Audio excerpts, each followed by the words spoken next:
coverage you can count on. Reports say the litigators are also representing Gulf County. There's over 66 vendors here with a wealth of free information. Listen to this. We're going on right about 13 hours where fire and rescue crews from all over the county have been battling a blaze at the Coyote Salvage Yard. And judging by the numbers locally, Operation Spring Break 2010 is paying off. 10 local candidates are in the hot seat tonight. Multiple county police chase ended about 4:30 this morning. Not only can you find McKay's property listings on our website, you can also get a virtual tour of each and every one of them right here on YouTube. 2010 not only brings a new year and a new decade, it also happens to bring a pretty critical challenge for the U.S. Census Bureau. Now, Joe and Meredith, you guys know I'm from Texas, right? Mm-hmm. Well, this was my first experience to handle a 9mm, or a gun for that matter. And I conveniently brought my target with me, and you know the saying, don't mess with Texas. If you can see, I don't know if you can you do a close up right there? There we go, Nicole. That is pretty incredible. Have you seen this billboard? It's on 23rd Street here in Panama City. Organizers are shouting out their first right amendments from the sky. The Florida Attorney General's Medicaid Fraud Control Unit has busted another local nurse. Contingency plans underway here at the Panama City Marina. You actually hit the nail on the head. It's the latest sign of the times. Government should mind its own business. Growing frustration with the direction of the U.S. government. We're angry that we're being lied to by our elected politicians. Some of those feeling oppressed are now speaking out. I think a lot of people, like myself, are having trouble sleeping at night. And political sentiment like this, and this is popping up everywhere across the nation. Iowa, Pennsylvania, Missouri, Minnesota, Colorado, Atlanta, and even right here in our own backyard.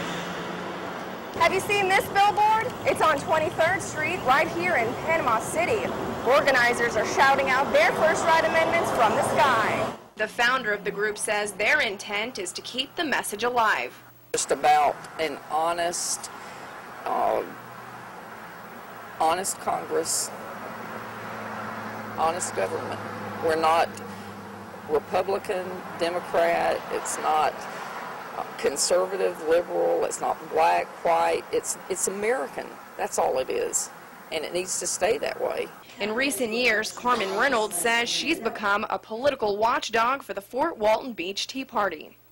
We weren't paying attention with Bush. They were spending exorbitantly also. This is a wake-up call to everybody that we cannot trust and just turn over blindly our government. Pent-up thoughts are being branded on billboards, bumper stickers, and more recently, this tailgate. Some argue that rhetoric is crossing the line. I think that that's really offensive. I didn't vote for Obama either, but you shouldn't disrespect the president like that. I don't think anybody ought to be putting that on their back bumper. It's, I mean, everybody's entitled to opinion, but they don't have to express it out like that. He could join everyone else in the bumper stickers that say, I don't like Obama, but to put the F word for kids, adults, like, is just disrespectful. On the other hand, many others seem to have a different take. I feel like the message is pretty strong, but everyone do have the right to say whatever they want to say and feel however they choose to feel. That's the freedom of speech. It doesn't bother me that much. It takes a lot to offend me, first of all, but I understand that, you know, not everyone agrees on every issue, so some people are going to be happy, some people aren't. It's my calling. It's what I do. I love getting up in the mornings and taking Bray to school and coming home and being with Brock. She takes her motherhood very serious.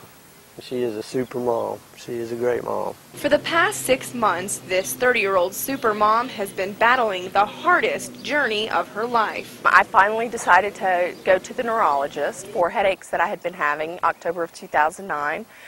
At the very end of the conversation, I just thought that they were migraines that had gotten really, really bad. At the end of the appointment, she said, you know, let's just get an MRI just to check, just to make sure. Not even 24 hours later, Span received a phone call that quickly changed her life. The very next morning, she called me and said that I had a pretty significantly large tumor on the left side of my brain.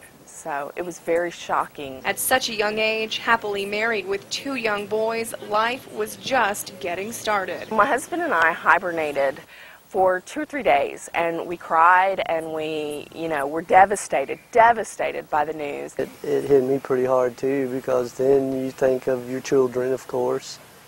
Am I going to be alone in this? The doctor convinced Span the benefits of surgery outweighed the risks. Now, 6 months later, Span is living proof miracles do happen. I'm definitely a fighter. I honestly have to say that I didn't realize what a fighter I was until this came along. And with an army of supporters rooting her on, she continues to navigate her way through the battlefield. This is a type of tumor that grows back all over the brain and all over the spinal cord, so I have to go back every 3 months for checkups. And I have a few spots now that we're watching to see if they're tumor cells growing back, but it's just a process. Today, the Miracle Mom enjoyed her special day with her family. As for what the future may hold, Span says she and her family are taking it one step at a time. It's made us realize that nothing's given, that all this could be taken with the next tumor.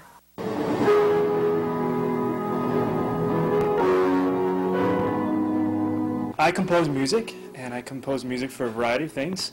One of the exciting things I'm able to do is to write music for film. That are found in Egypt. Ever since I was young, I've always loved film. I always loved the movies, and I always loved the way the music could create emotion and power to the picture. Covers almost 14 acres. When you're making a movie, there's a lot of people involved. There's production, there's post-production, there's pre-production, and there's a lot of people and a lot of creative ideas going into one project. So what I'll do is I'll get a film and I'll load it into my computer, and then I'll watch the film, and as I watch the film clip, I start to think of ideas and ways that I'm going to communicate this with music. One of the cool projects we were able to work on was we worked on a museum in Kentucky. And it was a museum project where we created 54 films for a museum. It was the Creation Museum in Kentucky, and I had the opportunity to be able to write music for probably 25 of those. To be able to add multiple instruments and orchestrations to a simple tune to make it come alive is really kind of a cool thing to see. And then you kind of add some synth patches, some piano. Okay, so then if you take all of that and you put it all together, then it ends up sounding like this.